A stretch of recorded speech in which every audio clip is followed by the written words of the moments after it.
Oh, hello there. Yes, well, anniversary time. Yeah, 80 years. D-Day.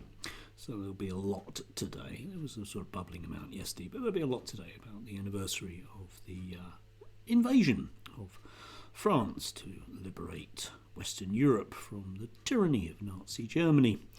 And all the usual suspects in the right-wing media are jumping up and down about it, of course, because it's theirs to own. So we do have quite a lot of people who will be telling us about the significance of these things, about the way that we were fighting for our rights and about things that we wanted. Except, of course, they'll magically be putting them in the frame of exactly what they want now. Colin Brazier yesterday, who's about as archetypally kind of identikit commentator as you can make. Unfortunately, he doesn't have a D-Day photograph. Don't mind, Colin. It's from Dieppe, mate. It's a couple of years beforehand. But anyway, my generation was moulded by the parable of D-Day. The abiding sense that goodness will inexorably and inevitably triumph, that tyranny had a face and a flag, that totalitarianism always collapses under the weight of its own internal contradictions. We were naive.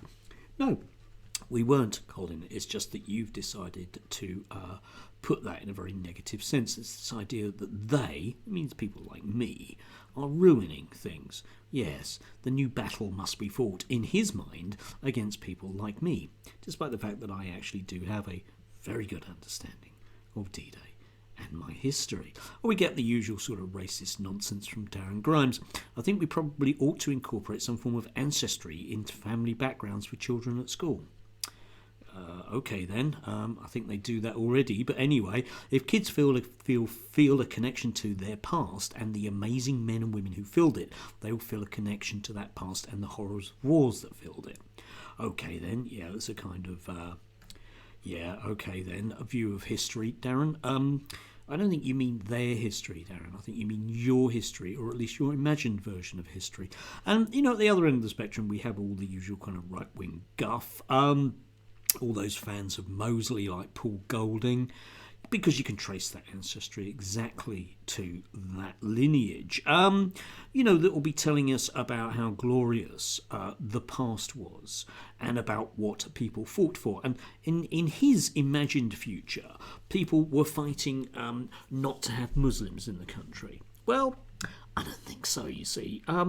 I don't think they were, because I am actually old enough now to remember that wasn't what people fought for. They fought against the dangers of fascism, and indeed the dangers of fascism at home.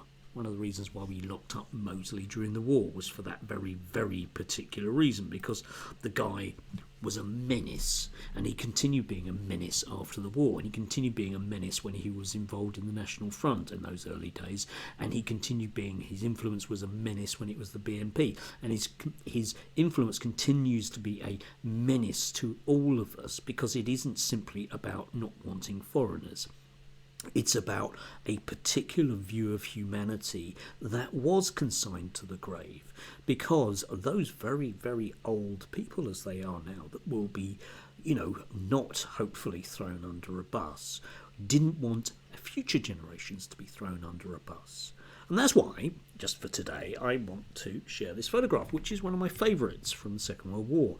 I liked it so much, I bought ownership rights to it. Anyway, it shows a section of countryside a few weeks after D-Day. This was still into June, and one of the intriguing things about this photograph is it shows a junior NCO and other ranked German prisoners. They're members of the 12th SS Panzer Division, who were kind of like the cream of Hitler's Aryan superstars, and they're being escorted down a French road as part of Operation Epsom by a Glasgow Highlander. Yes, I know, they called them the Glasgow Highlanders, despite the fact it's not in the Highlands. Don't ask me, I don't live there. But you'll notice the height difference here. We've got somebody who basically was probably from the Glasgow tenements, who's taken these guys to the rear because they lost. Because the Aryan superheroes had a system that couldn't win against the system we had. And if you ask people from that generation in real terms what they were fighting for.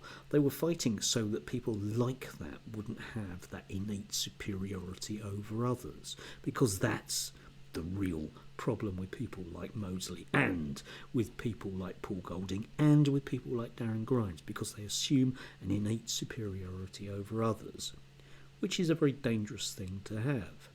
Now, the really intriguing thing about this photograph, because I've been trying to dig information out to try and find out who the name of the squaddy that's leading these two superhuman warriors away, and there's no record of that, but people have gone to great lengths to discover that the two German prisoners and their names, they go on in posterity, oddly, because those people that believe magically that the SS are something that we should look up to, and they're not.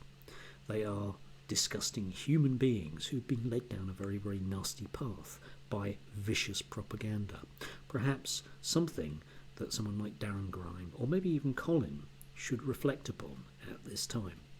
People like my dad, who was what's known as a D-Day Jodger because he was out in Italy, knew full well the importance of what he did in those years between 1938, when he joined the Territorials, and 1946, when he was demobbed. He knew full well, he taught me exactly the meaning of fighting against fascism. Anyway, do have a lovely anniversary day, and don't get taken in by false accounts of history by those who will claim to you that you know nothing. Do enjoy.